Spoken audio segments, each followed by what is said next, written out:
एक चोर भगवान शिव के मंदिर में चोरी करने के लिए गया और उसके पास में रात्रि के समय देखने के लिए, उजाला करने के लिए, कोई प्रकाश करने के लिए कोई मशाल या अग्नि नहीं थी। उसने शंकर जी के मंदिर का त्रिशूल उठाया, अपने कंधे का पिछोड़ा उठाया, उसको लपेट कर उसमें दिए से आग लगाकर त्रिशूल से चारों तरफ घुमा घुमा कर उजाला कर कर देखने लगा। जैसे ही देखा वैसे ही मेरे शंकर प्रकट हो गए और शिव जी प्रकट होकर बोले, मांग तुझे क्या चाहिए? भोलेनाथ मैं तो चोर हूं, चोरी करने आया था, मेरे परिवार का भरण पोषण करना है। भोलेनाथ जी बोले, आज शिवरात्रि के दिन तूने रात्रि के समय पर मध्य रात्रि में मेरे मंदिर में प्रकाश करा है, इसलिए मैं तुझे वर देता हूं, जा कुबेर के सिंहासन पर तू बैठेगा। और भगवान शंकर ने कुबेर को नीचे उतार दिया और या चोटे को कुबेर बना दिया। सोचो कितना दयालु होगा, चोर को कुबेर बना दिया। जिस कुबेर की तुम पूजन करते हो ये चोट्टा है, चोर है।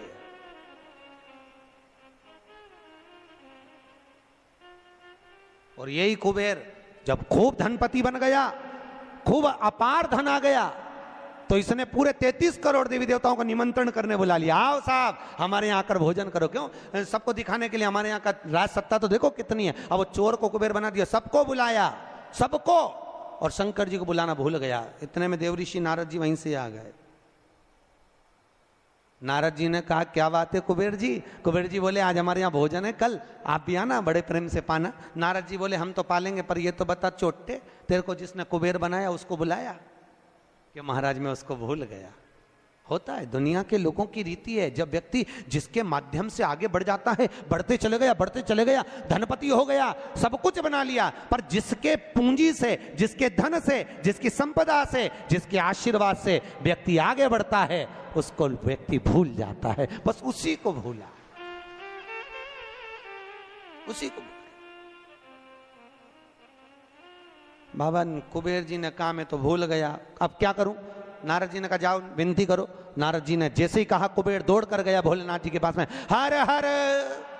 भोलेनाथ जी ने पूछा, बोलो क्या बात है? इतने में कुबेर बोला, प्रभु मेरे से गलती हो गई, मैं आपको निमंत्रण देना भूल गया। शंकर जी बोले, कोई बात नहीं, देखो ये बड़ी बड़ी पार्टियां तो मैं तो वैसे भी अटेंड नहीं करता भैया, इतनी बड़ी बड़ी पार्टी मैं अटेंड नहीं कर सकता, तो कौन अटेंड करेगा? इतने में भगवान भोलेनाथ जी बोले, मेरा जो छोटा बेटा है गणेश, वो अटेंड करेगा। इतने में कुबेर बोला, प्रभु वो इतना सा तो रखा है, क्या खाएगा? इतना तो केना था। शंकर भगवान को हंसी आ गई, इसीलिए तो उसको अटेंड करने भेज रहा हूं, इसीलिए उसको भेज। वो क्या खाएगा? बाबा भोलेनाथ जी बोले, अब तो इस समय बताएगा कितना खाता है। कार्तिकेय जी को गुस्सा आ गया। कार्तिकेय जी ने अंदर माता पार्वती से कहा, माँ माँ। माता पार्वती जी ने पूछा, क्या बात है? माँ घर का बड़ा बेटा कौन है? भगवान पार्वती जी ने कहा, कार्तिकेय तू। जब बड़ा बेटा मैं हूं तो सबसे पहले पार्टी अटेंड करने का हक किसका? तेरा। तो शंकर जी ने, पिताजी ने गणेश जी को कुबेर भैया के यहाँ भोजन करने क्यों भेजा? शंकर जी आएंगे, उनसे पूछेंगे। भोलेनाथ जी जैसे ही आए, पार्वती ने पूछा, क्यों उपद्रव करवाते हो प्रभु, ये सब प्रपंचा क्यों करवाते हो? जब तुम्हारे दोनों बेटे बराबर हैं तो फिर ये बड़े को तुमने भेजा क्यों नहीं? इतने में शंकर जी बोले, मुझे मालूम है कहां पर कौन सी पार्टी में किसके घर किसको भेजना, लिफाफा लेके। मुझे सब मालूम, कौन सी शादी किसको अटेंड कराना है ये मुझे मालूम है, इसलिए मैंने गणेश जी को वहां भेजा। और गणेश जी से कहा, बेटा अच्छे से जीवना। गणेश जी बोले, पिताजी नाक कटाऊंगा नहीं, क्योंकि नाक मेरी लंबी है, तुम चिंता करो मत। जीवने बैठा तो उठूंगा नहीं जब तक आपकी सूचना आएगी नहीं। और गणेश जी महाराज पहुंच गए। शाम को 7 बजे भोजन का टाइम, 4 बजे पहुंच गए। और 4 बजे जैसे गणेश जी पहुंचे, आवाज लगाई कुबेर भैया, कुबेर भैया। अब जैसे बोले कुबेर भैया, तो कुबेर भैया तो नहीं आए, कुबेर जी की धर्मपत्नी निकल कर बाहर आ गई। और कुबेर जी की पत्नी ने कहा गणेश जी भोजन का टाइम तो 7 बजे। इतने में गणेश जी बोले भाभी जी सब लोग जिमने आ जाएंगे, मैं छोटा सा कहाँ बैठ के जिमूंगा, इसलिए आ गया। अंदर से कुबेर जी बोले अब आ गया है तो जिम लेने दो, अच्छा है जितने जिम के जाएंगे टाइम तो निकल जाएगा, और समय 33 करोड़ देवी देवता का भोजन बना, इसको जल्दी जल्दी जिमा जुमू के न चीत कर। ऐसे गणेश जी को बिठाया, आओ गणेश जी बैठो। भाभी ने कहा बैठो। गणेश जी बोले भाभी बैठ जाऊं? हाँ बैठ जा। चौकी लगा के गणेश जी के बिठा दिया, और अब थाली जैसे ही लगी, भाभी थाली लगा के लाई, गणेश जी खाते गए। जैसे खाते गए 33 करोड़ देवी देवता का भोजन 15 मिनट में निपटा गया। 33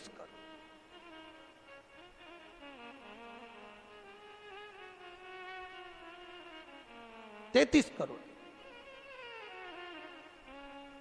अब 33 करोड़ देवी देवता का भोजन जब 15 मिनट में निपटा, सारा भोजन खत्म। गणेश जी आवाज लगाए भाभी और लिया। भाभी गई तो चने की दाल की बोरी, चावल की बोरी, आटे की बोरी, सूखी सूखी धरी आई। वो सूखा सूखा ही खा गया। घर का जितना माल था, दुकान का जितना माल, भंडारे का जितना माल, सब खा गया। इतने में कुबेर जी की पत्नी दौड़ती दौड़ती गई, स्वामी स्वामी। स्वामी जी बोले क्या हो गया? कुबेर जी बोले हुआ क्या कि वो सब खा गया। कि कौन? तो कि वो गणेश। तो कि वो तो इतना सा था। तो वो इतना सा तो है पर तोन जोरदार है, सब खा गया। इतने में कुबेर जी नारद जी के पास पहुंचे, तो नारद जी तो आनंद में लगे हुए थे, खूब अलमस्ती। नारद तो नारद, वो तो अलमस्ती में। श्रीमन्नारायण श्रीमन्नारायण श्रीमन्नारायण श्रीमन्नारायण श्रीमन्नारायण श्रीमन्नारायण नारायण नारायण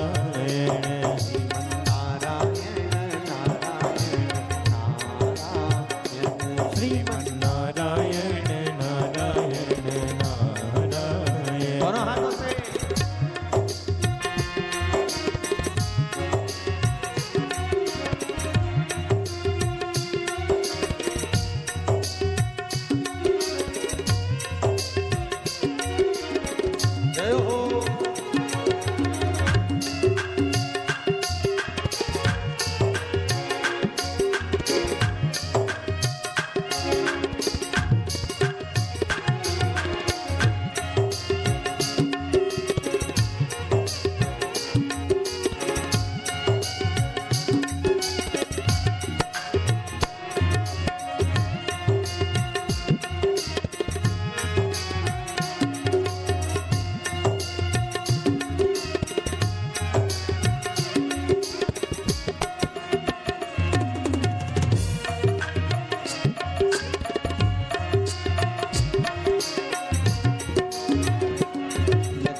पास में कुबेर जी महाराज पहुंच गए। कुबेर जी ने कहा, नारद जी कुछ करुणा कर दो प्रभु, हमारे यहाँ का सारा भोजन कर गए वो गणेश जी महाराज, सारा भंडार खाली हो गया। इतने में नारद जी बोले, भैया उसको तो एक ही रोक सकता है।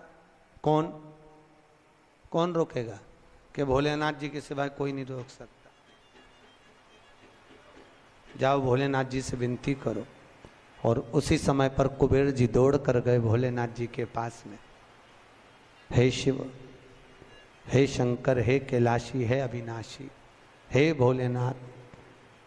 भोलेनाथ जी ने पूछा, बोलो क्या बात है कुबेर, तुम्हारा मुख उतरा हुआ है? कुबेर जी ने कहा, प्रभु वो गणेश जी। शंकर जी बोले, गणेश को क्या हो गया? वो दुनिया को सब कुछ कर देता है, उसको क्या हो गया? कि उसको कुछ नहीं हुआ, जो कुछ हुआ 33 करोड़ देवी देवता को हुआ। कुछ बचा ही नहीं है, वो सब खा गया।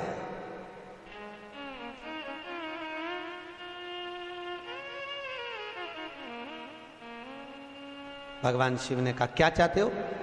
उनको जीमने से रोक दो प्रभु, कुछ बचा ही नहीं है, आप देखेंगे। शंकर जी ने एक दुर्बा उठाकर दे दी कि गणेश जी को दे देना कि ना ये दांत खरोच ले।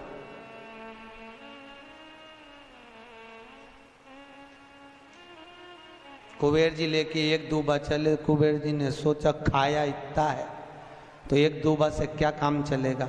जाते जाते उन्होंने दूबा की गड्डी बना ली। आज भी नियम है, गणेश जी को ढेर सारी दूबा चढ़ाने की जरूरत नहीं है। शिव जी ने एक दुर्बा गणेश जी को दी थी, इसलिए एक दुर्बा गणेश जी को चढ़ा दो तो गणेश जी स्वीकार कर लेते हैं। ढेर सारी चढ़ाने से कोई लाभ नहीं है कि बहुत सारी चढ़ाएंगे तो गणेश जी राजी होंगे।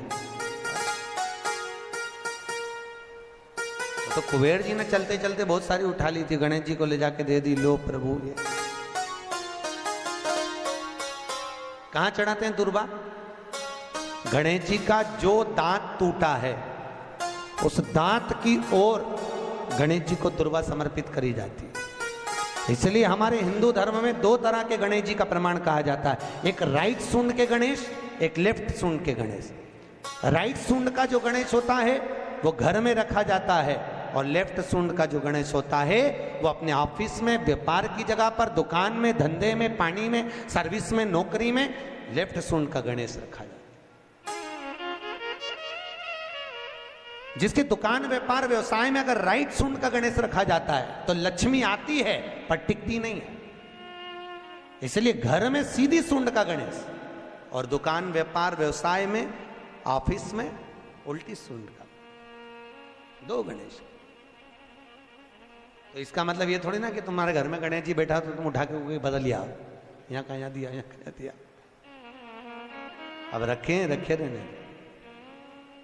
हमेशा याद रखो, गणेश चतुर्थी के बाद अनंत चतुर्दशी पर जब गणेश जी का विसर्जन करते हैं तो गणेश जी की 2 धर्म पत्नियां, वैसे तो गणेश जी की कुल मिला के 5 पत्नी, कितनी है?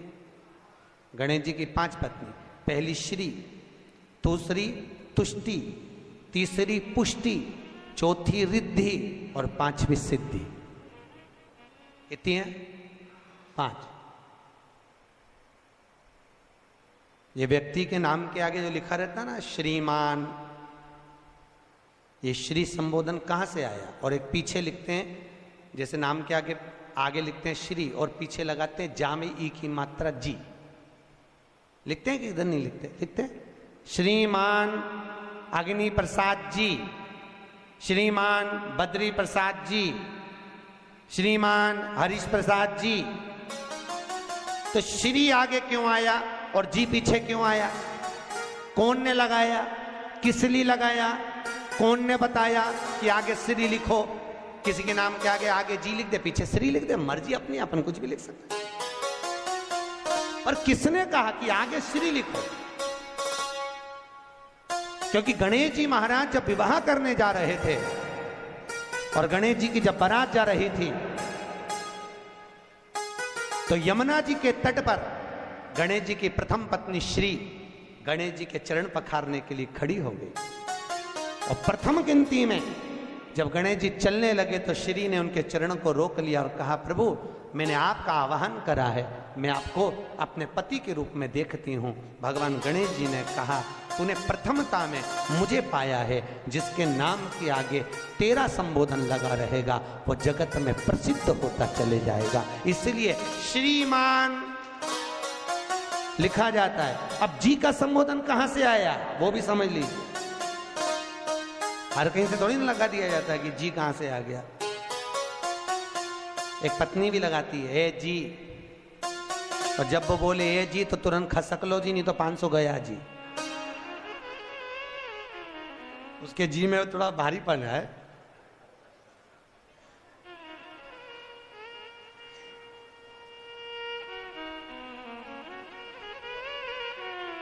तैतीस करोड़ देवी देवता में सबसे सुंदर जोड़ी थी शंकर और पार्वती की। सही है कि गलत है?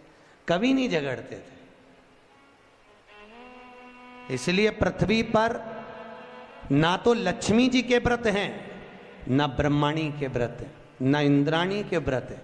अगर पूरी पृथ्वी पर सबसे ज्यादा व्रत किसके हैं? माता पार्वती। तीज का व्रत किसका? पार्वती का। चतुर्थी का व्रत किसका? पार्वती का। चौथ का व्रत किसका? पार्वती का। छठ का व्रत किसका? पार्वती का। जितने व्रत है सब माता पार्वती। लक्ष्मी जी का कोई व्रत है क्या? अरे बोलो तो, ये आप लोग वो वैभव लक्ष्मी का व्रत करते हो, ये पुराना व्रत नहीं है, ये तो अभी अभी लोगों ने चालू कर दिया। ये लक्ष्मी, यहाँ कई लोग अमावस्या के दिन, दिवाली के दिन व्रत रख लेते हैं, हमारे शास्त्रों में उसका भी प्रमाण नहीं है। वो तो तुम लक्ष्मी के चक्कर में रख लेते हो कि दिन भर भूखी रहूंगी तो लक्ष्मी जल्दी आ जाएगी। नहीं तो ये हमारे शास्त्र में प्रमाण नहीं है लक्ष्मी जी के व्रत का। कहीं सरस्वती का व्रत है क्या? ब्रह्माणी का? अरे बोलो तो सर, बसंत पंचमी के दिन रखती हो कि सरस्वती का व्रत? नहीं, केवल एक व्रत माता पार्वती का। क्यों नहीं है? लक्ष्मी का व्रत इसलिए नहीं है क्योंकि माता लक्ष्मी भगवान नारायण को श्राप दी थी। जब लक्ष्मी जी श्रृंगार कर रही थी और इतने में भगवान विष्णु आ गए और भगवान विष्णु ने लक्ष्मी जी का मुख देखा, देखकर हंस दिए। इतने में लक्ष्मी को क्रोध आ गया, हे नारायण तुम मुझे देखकर हंसे हो घोड़े की तरह, इसलिए मैं तुम्हें श्राप देती हूं, तुम्हारा सिर कट जाए और तुम्हें घोड़े का मुख लग जाए। तो भगवान नारायण को घोड़े का मुंह लगा और नारायण का हयग्रीव अवतार हुआ। कौन सा अवतार? हयग्रीव। ये लक्ष्मी का श्राप नारायण को लगा था, इसलिए लक्ष्मी का कोई व्रत नहीं। ब्रह्माणी ने ब्रह्मा को श्राप दिया था पुष्कर राज की भूमि पर। जब पुष्कर राज की भूमि पर यज्ञ हो रहा था, ब्राह्मणों ने कहा ब्रह्म देवता मुहूर्त निकल रहा है, जल्दी यज्ञ में बैठो। ब्रह्मा जी ने नारायणी से कहा, ब्रह्माणी से कहा, ब्रह्माणी जल्दी चलो, सरस्वती जल्दी चलो, यज्ञ में बैठना है। ब्रह्माणी ने कहा भी आई तैयार होके। ब्रह्माणी तैयार होने में लगी रही, बहुत समय निकल गया, मुहूर्त निकलने लगा। ब्रह्मा जी से ब्राह्मणों ने कहा ये मुहूर्त निकल रहा है। ब्रह्मा जी ने कहा करे क्या? इतने में ब्राह्मणों ने कहा तुम बताओ क्या करे? ब्रह्मा जी बोले आपको जो करना है करो। ब्राह्मणों ने गाय को पकड़ कर ले आए और गौ माता को खड़ी कर कर गाय के सामने वेद ध्वनि करना प्रारंभ करा। जब वेद ध्वनि करी तो गाय के मुख से वेद माता गायत्री को प्रकट कर लिया। गायत्री को प्रकट करा, ब्रह्मा जी के पास में गठजोड़ा बांधकर बिठा दिया। जैसे बिठाया उसी समय पर ब्रह्माणी आ गई और ब्रह्माणी ने आकर देखा ब्रह्मदेव तुमने मेरी जगह पर दूसरी नारी को बिठाया है, मैं तुम्हें श्राप देती हूं, तुम्हारे पृथ्वी पर कहीं मंदिर नहीं बनेंगे। ब्रह्माणी ने श्राप दे दिया।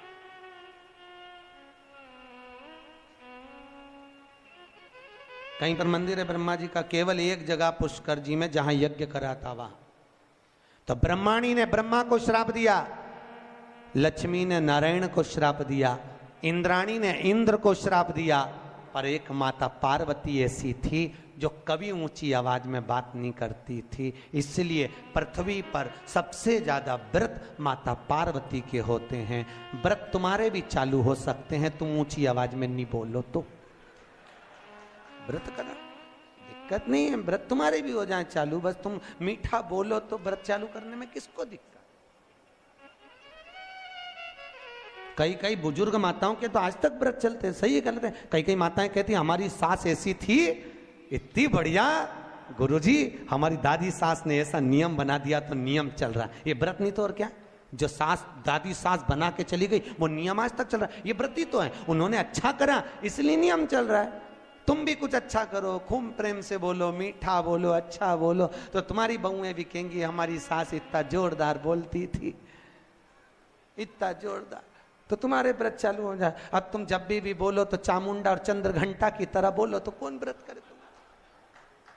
कौन व्रत करे? मीठा, अच्छा बोलो, विद्वत्ता से परिपूर्ण बोलो, प्रखर। अब केवल एक मां, समय आया, श्री वेद व्यास जी ने वर्णन किया है शिव महापुराण का सुंदर लेख कानन। 24,000 श्लोक शिव महापुराण में है, 12 संहिता, 12 खंड है।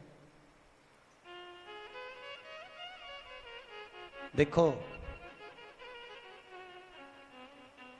भागवत की रचना वेदव्यास जी ने इसलिए करी कि वेदव्यास जी को अपने मन में आत्मा की शांति के लिए कुछ करना था, आत्म तृप्ति के,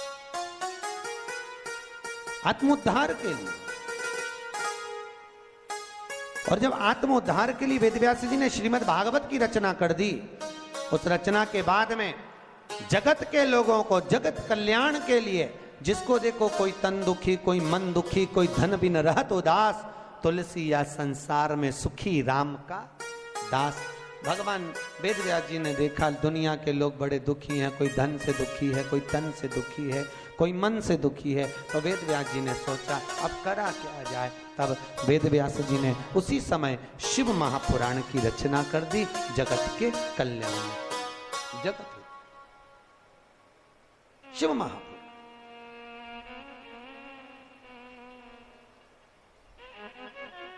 वेदव्यास जी लिखे, एक बड़ा सुंदर महत्तम लिखा, बड़ा सुंदर तत्व लिखा वेदव्यास शिव महापुराण के लिए। कहते हैं भागवत पितरों को तारती है, रामचरितमानस जीव को तारती है, पर वेदव्यास जी शिव महापुराण में लिख रहे हैं, अगर शिव महापुराण की कथा देखो, भागवत तो गोत्र से तार रही, काय से तार रही है? गोत्र से। सुनिए भागवत, अरे बोलो तो सुनिए। गौकर्ण ने धुंधकारी के लिए गया जी में पिंडदान करा था कि नहीं करा था? उसके बाद भी धुंधकारी तरा था क्या? अरे बोलो तो नहीं तरा। गया जी में पिंडदान करने के बाद भी धुंधकारी नहीं तर पाया। क्यों नहीं तरा? क्या गया से मुक्ति नहीं मिलती लोगों को? अगर गया से मुक्ति नहीं मिलती तो दुनिया के लोग गया जी में जाके पिंडदान करते क्या? नहीं करते। गया भी मुक्ति का केंद्र है, गया जी से पिंडदान करने से लोगों को मुक्ति मिल जाती है, पर धुंधकारी को क्यों नहीं मिली? उसका कारण था क्योंकि जब जब गोकर्ण पिंड देता था, धुंधकारी का नाम बोलता था, अपना गोत्र बोलता था, पर उसको यह नहीं मालूम था कि यह धुंधकारी मां की संतान नहीं, धुंधकारी तो किसी सहेली की संतान थी और मां पैसे देकर उसको गोदी लेकर आ गई थी, नाम अपना दिया, गोत्र अपना दिया, पर यह नहीं समझ पाया कि यह दूसरे की संतान है, इसलिए वो तर ही नहीं पाया। भागवत गोत्र से तारती, राम कथा जीव को तारती है, पर शिव महापुराण कहती है अगर शिव पुराण की कथा में अगर माताएं और पुरुष वर्ग अगर कथा को सुनते हैं तो माता के पक्ष की 7 पीढ़ियां और पुरुष वर्ग के पक्ष की 7 पीढ़ियां बिना गोत्र के ही तर जाती है। शिव महापुराण की कथा बिना गोत्र। क्यों? शंकर जी का क्या गोत्र है? बोलो तो। जब उनकी शादी हो रही थी ना भोलेनाथ जी की, तो पंडित जी ने पूछ लिया था, संकल्प देते कन्यादान का, कन्यादान के संकल्प के समय पर पंडित जी बोले अमुक नाम शंकर, पिताजी का नाम शंकर, दादाजी का नाम बोलो शंकर। परदादा का नाम शंकर। इतने में पंडित जी को बुरा लग गया। पंडित जी ने सोचा, बताओ ब्याह करने आया है कि नशे में आया है? पिता का नाम शंकर, खुद का नाम शंकर, दादाजी का नाम शंकर, परदादा का नाम शंकर। इतने में तुरंत पंडित जी उठ के खड़े होकर हिमालय राज से बोले, वहां भोलेनाथ जी के सम्मुख में हिमालय राज से बोले, हिमालय राज ये कैसा दूल्हा, अपनी लड़की को तुम्हें इसके साथ बिया रहे, नशेले के साथ, गंजेड़ी भंगेड़ी के साथ?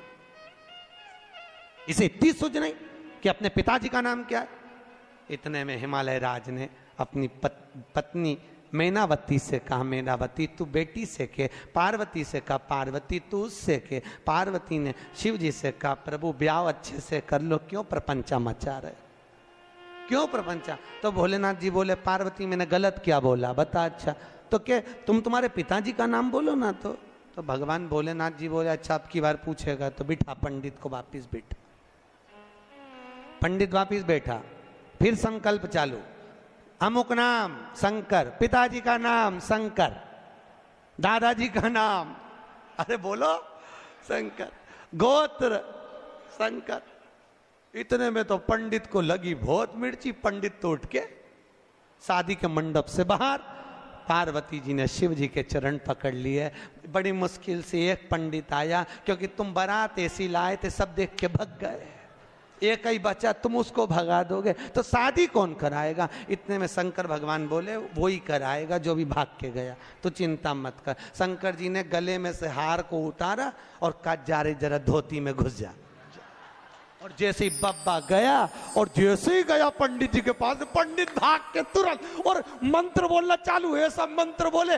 इतने में पार्वती बोले, ये तो नॉन स्टॉप बोले जा रहा है। भोलेनाथ जी बोले, अब तो पूरी भांवर करा के चुप होगा, तो चिंता मत कर, बोलने दे। अब बोले ही जाए, बोले ही जाए, बोले ही जाए, बोले ही जाए, चुप ही नहीं हो। पार्वती बोले, मर जाएगा, टेका जाएगा बापड़े के। इतने में शंकर जी बोले, तू चुपचाप बोल, वो तो बोलने दे। तो कब रुकेगा? भोलेनाथ जी बोले, जब पूरी भांवर हो जाएगी, जैसे ही अपन बैठेंगे वैसे ही बटन दबा देंगे, क्लियर बात, तो चिंता, बोले जा बोले।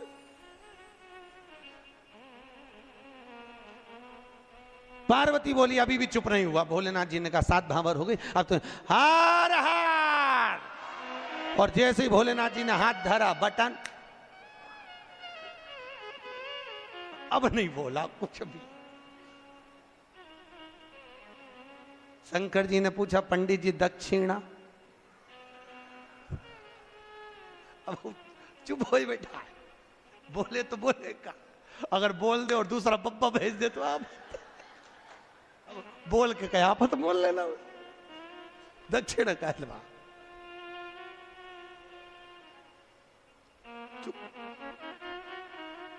पार्वती जी ने पंडित जी का तिलक करके पूछा, आपको क्या दूं?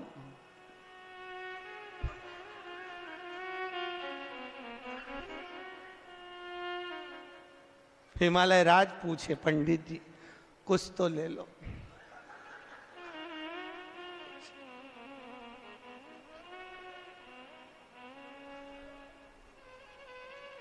पीछे से ब्रह्मा जी ने कहा, तो आप पोथी उठा के, कुछ नहीं बोला। घर पे पंडित जी की पत्नी ने पानी पिला के पूछा, शादी कैसी रही? आवाज निकले से तो बोलत रहे, अब निकले तो बोले, कुछ बोले से। शिव का विवाह, ये तीसरे दिन कथा में आएगा शंकर जी का विवाह, जो अपन सुनेंगे। करुणा सागर, यह शिव कथा कहती है, भगवान शंकर की कथा में गोत्र की भी जरूरत नहीं है, या बिना गोत्र वाले को भी तार देती है शिव पुराण। आप सुनोगे, माताओं ने श्रवण करी तो उनका माए का पक्ष की भी 7 पीढ़ी, ससुराल पक्ष की भी 7 पीढ़ी कथा को श्रवण कर कर तर जाती है। ऐसी शिव महापुराण की कथा है, शंकर की तरण तारण वाली। अब कौन ऐसी कथा होगी? भागवत गोत्र से तारे जीव को तारे राम कथा, शिव महापुराण तार। चले सुंदर सनकादि ऋषियों ने एक सुंदर संवाद में, सुंदर आनंद में शिव महापुराण के महत्तम को श्रवण कराया। एक देवराज नाम का ब्राह्मण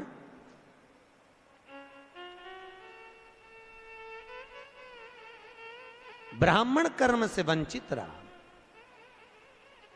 देखो, हमारा जन्म जिस कुल में, जिस गोत्र में, जिस जगह पर हुआ है, हम उस वर्ण के अनुकूल रहे। ब्राह्मण का कर्म है शास्त्र पढ़ना, शास्त्र सुनाना। वैश्य का कर्म है धन एकत्रित करना। क्षत्रिय का कर्म है रक्षा करना। शूद्र का कर्म है इन तीनों वर्णों की सेवा। पर आज के जमाने में सब अपने अपने वर्ण से विभाजित हो गए। द्रौपदी के सम्मुख में एक प्रश्न आया था। द्रौपदी के सम्मुख में एक सामने एक प्रश्न आया था। अश्वत्थामा ने द्रौपदी के सोते हुए 5 पुत्रों का वध कर दिया। सुनिए कथा भागवत जी में, द्रौपदी के सोते हुए 5 पुत्रों का वध अश्वत्थामा ने करा था।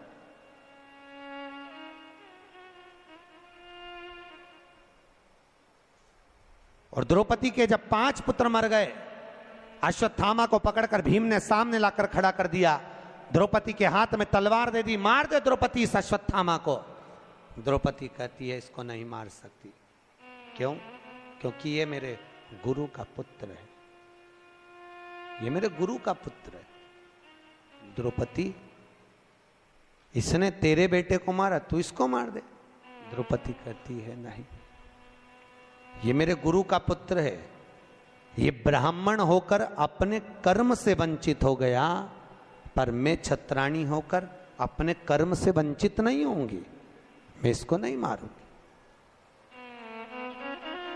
मैं इसको मारूंगी नहीं।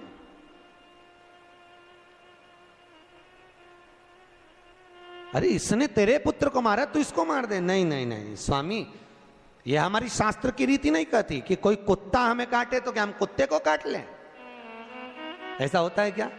अरे बोलो तो सही। पर घर में ऐसा ही होता है। सास ने कुछ बोला और बहू ने पलट के जवाब दिया, तो ये तो वही बात हो गई कि कुत्ता तुम्हें काटा तो तुम कुत्ता काट गई। बात तो यही है भैया। शिव महापुराण की कथा कर रही है। सास कुछ बोले, पिता कुछ बोले, बहू और बच्चों को चाहिए कि पलट कर जवाब ना दे, ना जवाब दीजिए। कई लोग कहते हैं हमारी सास हमें बहुत गाली देती है, महाराज हमारी सास बहुत अपशब्द बोलती है। बोलने दो,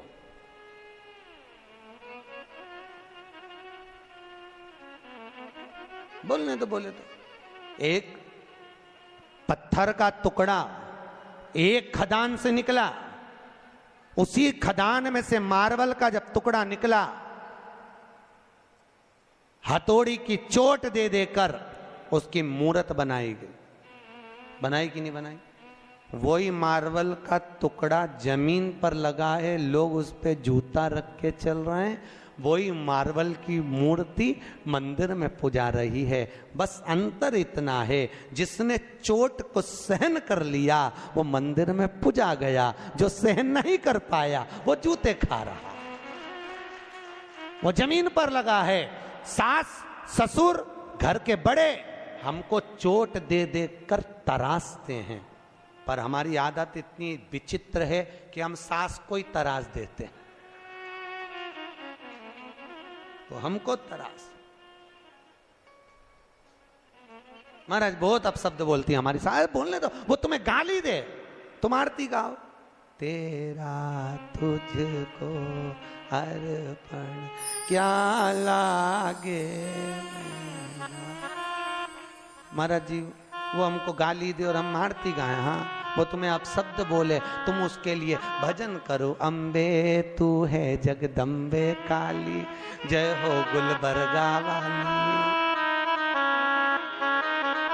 काहे बोले? मीठा बोलिए, काहे को अपशब्द? कभी मत बोलो अपशब्द। शास्त्र कह रहा है, वैज्ञानिक रिसर्च में लगे हैं। शास्त्र कहता है जो शब्द हमारे मुख से निकलते हैं वैज्ञानिक कहते हैं 21 दिन के अंदर वही शब्द घूमकर वापस हमारे पास में आ जाते हैं। घूमने के बाद हम किसी को गाली देंगे, वो घूमकर हमारे पास आने वाली है। हम किसी को अपशब्द कहेंगे, वो घूमकर हमारे पास आएगा। इसलिए कहते हैं लोगों को भगवान का नाम दो, राम राम बोलो, जय श्री कृष्णा बोलो, जय महेश बोलो, तुम्हारी मर्जी पड़े वो बोलो, पर भगवत भजन में लीन रहिए।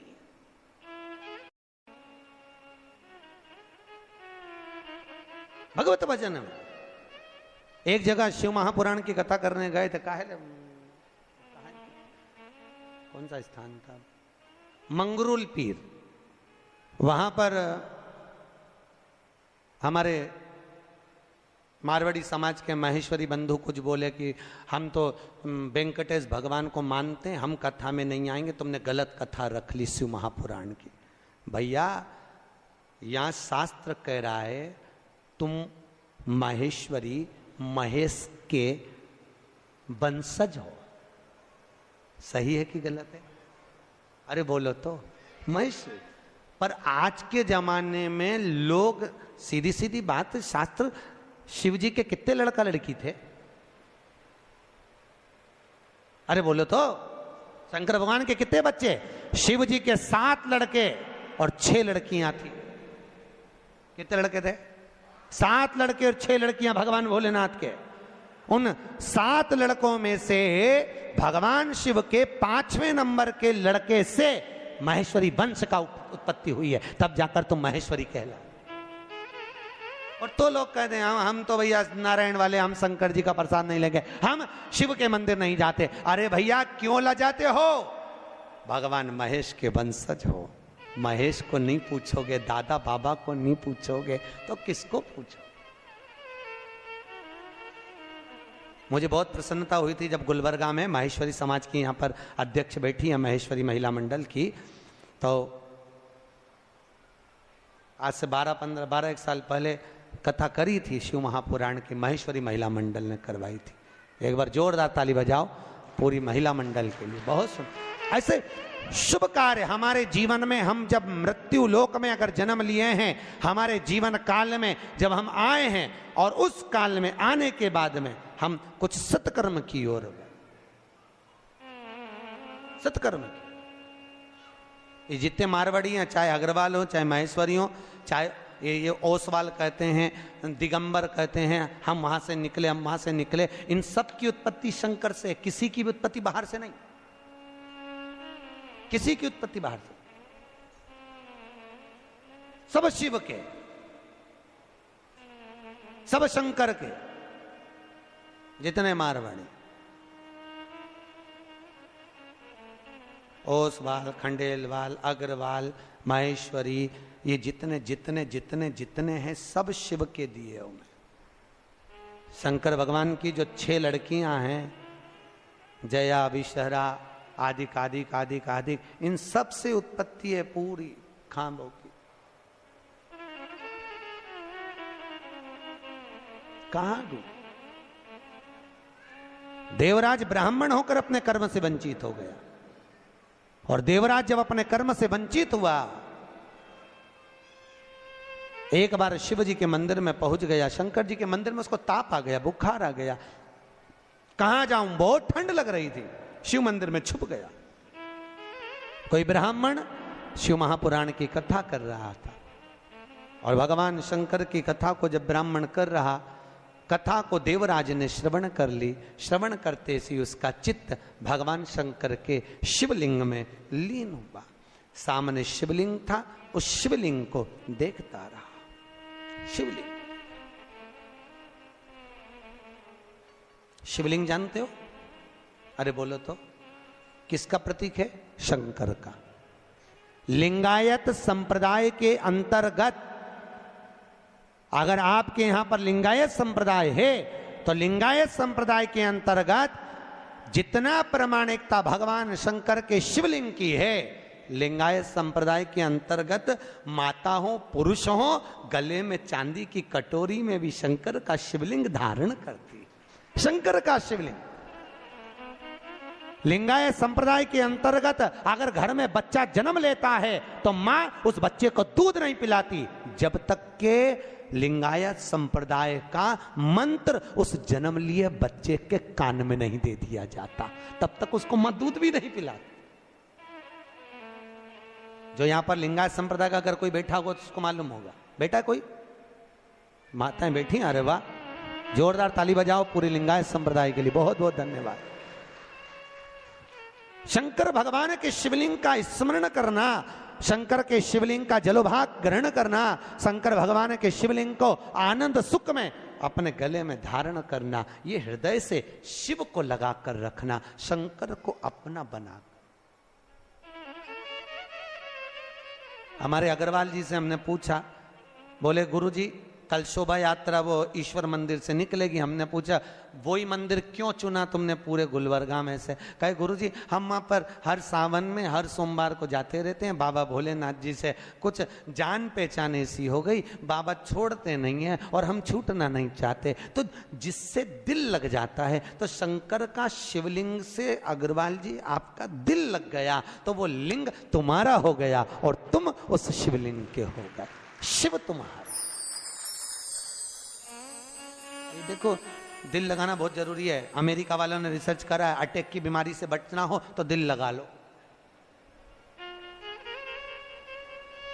वो बोल रहे हैं कुत्ता पालो, वो कह रहे हैं गैया ये पालो वो पालो। हमारे वैज्ञानिकों ने, हमारे संतों ने, हमारे राष्ट्र के संत वेदव्यास जी आदि का आदि जितने संत हुए, उन्होंने तो पहले से ही कहा इस दिल को लगा कर रखिए। अगर ये दिल संतों में लग गया, सत्संग में लग गया, गौ माता की सेवा में लग गया, शिवलिंग में लग गया, तो फिर ये दिल अगर वहां खुल गया तो फिर हॉस्पिटल में नहीं खुलेगा। हॉस्पिटल में उसी का दिल खुलता है जो सत्संग में नहीं खुला। इसलिए अटैक की बीमारी उसी को आती है, समझ गए?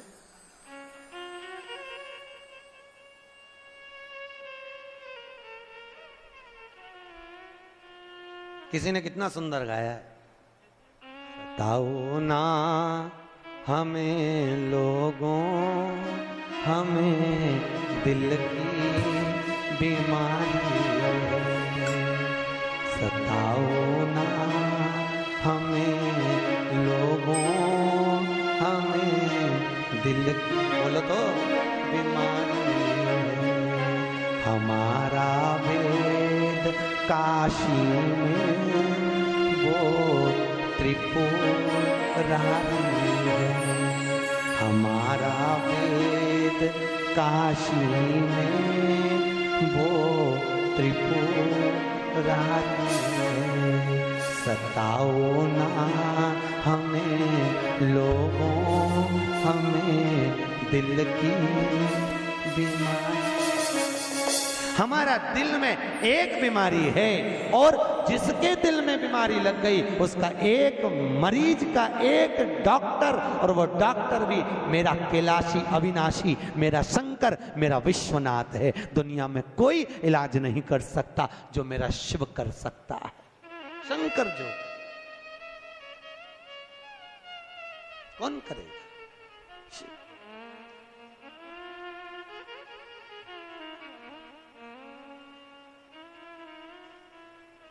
बीमार होने पर लोग तुम्हें आईसीयू में पटक देते हैं, वेंटिलेटर पर पड़ा है, परिवार का आदमी भी अंदर नहीं जा सकता केवल डॉक्टर के सिवाय। कोई जाता है? बोलो तो, कोई नहीं। पर उस वेंटिलेटर पर भी, उस आईसीयू में भी एक अंदर है। वो कौन? वो त्रिकालदर्शी मेरा शिव अंदर विराजमान है। इसलिए कहते हैं जब व्यक्ति को घात आती, एक्सीडेंट होता है, तकलीफ आती, अटैक आता, शुगर बढ़ती, बीमारी आती, कोई किसी देवता को याद नहीं करता, ना नारायण, ना कृष्ण, ना देवी, ना देवता। अगर कोई याद करता है तो केवल शंकर को, महामृत्युंजय का जाप करवाता है। क्यों? क्योंकि शिव है तो श्वास चल रही है, शिव निकल गया तो केवल शव रह गया। इसलिए उस शंकर को याद करते कि निकल कर चले मत जाना, आईसीयू में रहना, आईसीयू में वेंटिलेटर पर रहना। जब तक हमारे यहाँ का जीव पड़ा है तब तक शिव उसके अंदर रहे। शिव है तो शरीर है, और शिव गया तो केवल शव है।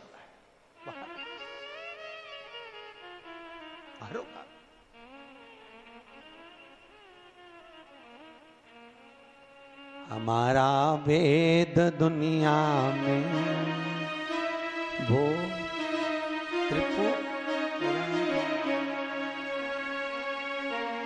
एक बहुत अच्छा भजन हमारे भगत लोग गाते हैं, काल क्या करेगा।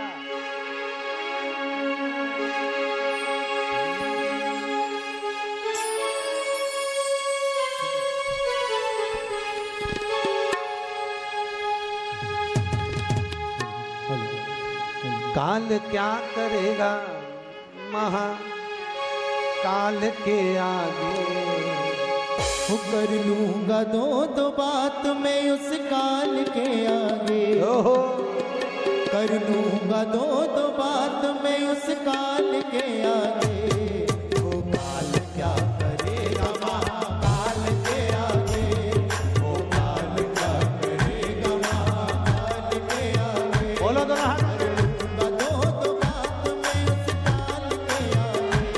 कर लूंगा दो बात मैं उस काल के आगे, वो काल क्या करेगा महाकाल के आगे, वो काल क्या करेगा महाकाल के आगे।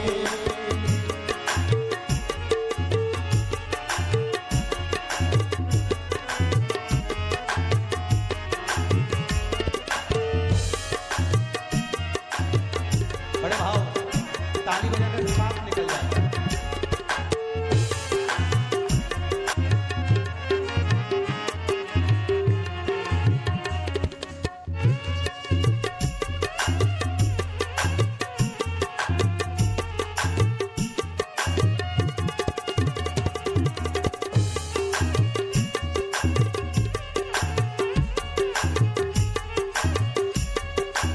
बहुत सुंदर भाव, जय हो।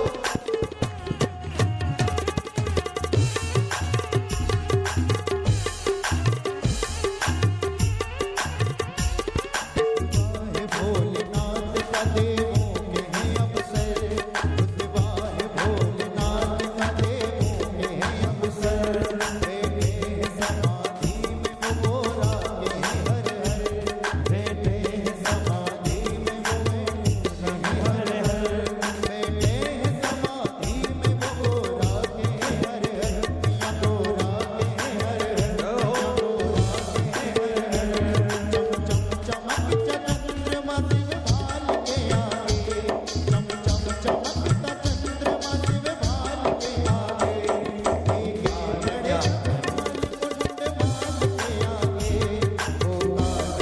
करेगा महाकाल के आगे, वो काल क्या करेगा महाकाल के आगे। कर लूंगा दो हाथ में उस काल के आगे, कर लूंगा दो हाथ में उस काल के आगे।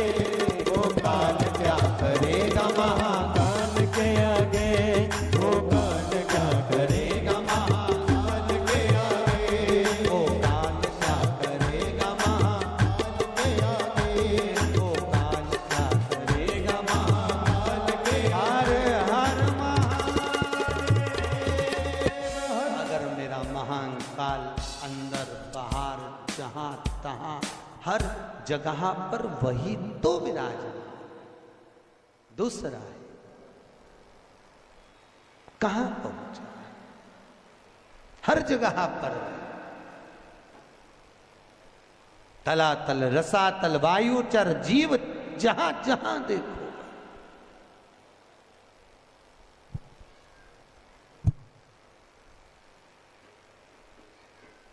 चला रहा है। शिव है तो तुम कथा भी सुन रहे हो, सही है कि गलत है? शिव है और शिव नहीं तो कुछ। जोड़ जोड़ के मर गए यहीं पे छोड़। जब कोई मर जाता है तो लोग पूछते हैं, गुरुजी ये बताओ, लोग मर गए तो राम नाम सत्य कहते कि नहीं कहते?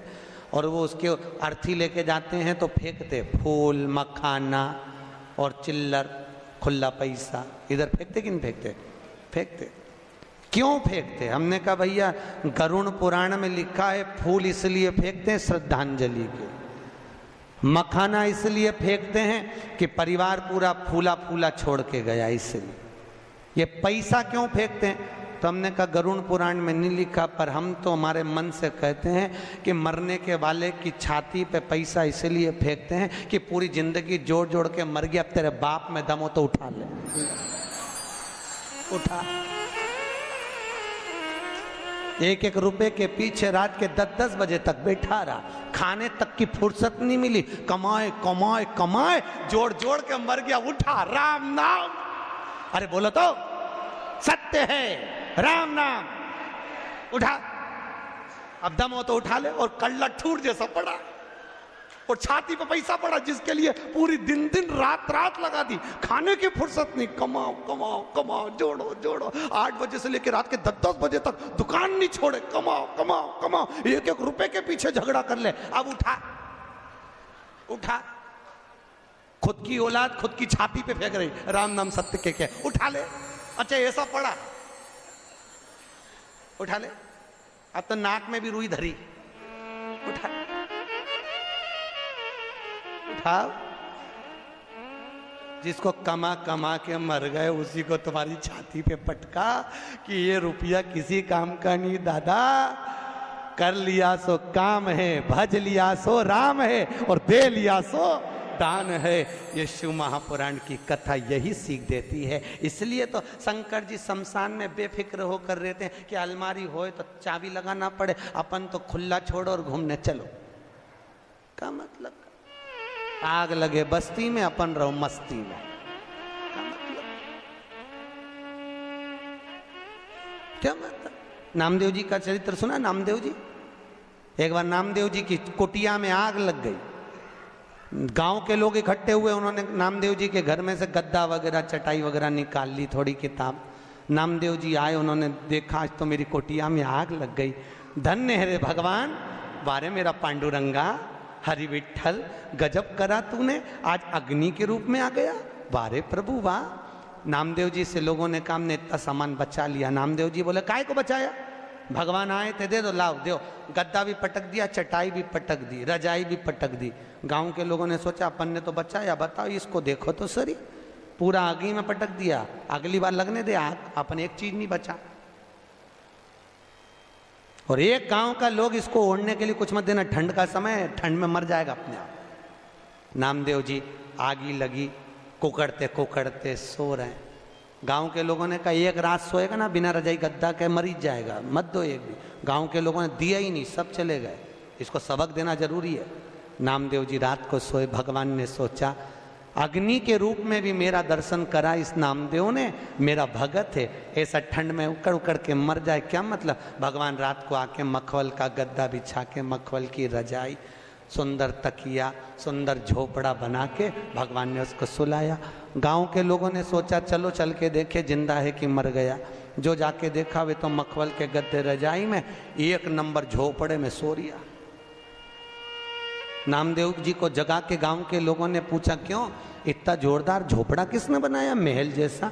कौन आया था, तुम्हारा रिश्तेदार? नामदेव जी बोले हाँ। एक रात में बना गया? हाँ। भैया नामदेव तेरा रिश्तेदार झोपड़ा अच्छा बनाया है, ऐसा झोपड़ा हमारा भी बनवा दे। नामदेव ने कहा लगाओ आग। अभी तुम्हारे घर में आग लगाओ, वो बना के जाएगा। प्रैक्टिकल तो करो, करो तो सच। आदमी कितनी मेहनत करा वो नहीं दिखता, परंतु ये महल कैसे बन गया, ये इतना माल कैसे आ गया, ये कैसे हो गया। अरे भाई मेहनत तो लगाओ आग, अपने अपने घर में भी लगाओ, अभी आएगा रात के बनाने, लगाओ तो करना पड़ता है। भजन नहीं करो तो भगवान मिले कहा? शिव करुणा सागर शंकर ने, देवराज भगवान शंकर के शिवलिंग का स्मरण कर कर शिव में समाहित हो गया, प्राण छूट गए, शंकर के धाम गया। महत्व वर्णन करता है कि बिंदुक नाम का ब्राह्मण था जिसकी धर्म पत्नी का नाम था चंचुला देवी। क्या नाम था? चंचुला। एक होती है धर्म पत्नी, एक होती है पत्नी। ये चंचुला जो थी ये धर्म पत्नी नहीं थी, ये पत्नी थी।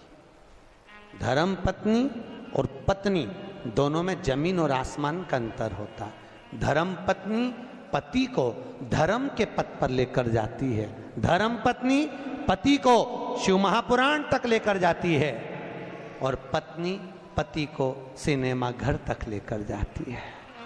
अंतर। पत्नी पति को शॉपिंग मॉल तक लेकर जाती है, पत्नी पति को मायके तक लेकर जाती है, और धर्म पत्नी पति को कहती है चलो सालसर भवन में कथा चल रही है, चलो। रोज प्रतिदिन कहती है। आपसे निवेदन है 7 दिन में 1 दिन धर्म पत्नी का फर्ज अदा करना। और शिव महापुराण की कथा कहती है धर्म पत्नी का फर्ज ये भी है कि पति को धर्म के पथ पर लेकर आए, और अगर पति कथा में नहीं आ रहा हो तो जितनी कथा यहां सुनो उतनी कथा घर जाके सुनाओ। यही बात हमने पूना में मंगलवार पेट में कही थी कि जितनी कथा यहां सुनो घर जाके सुनाओ।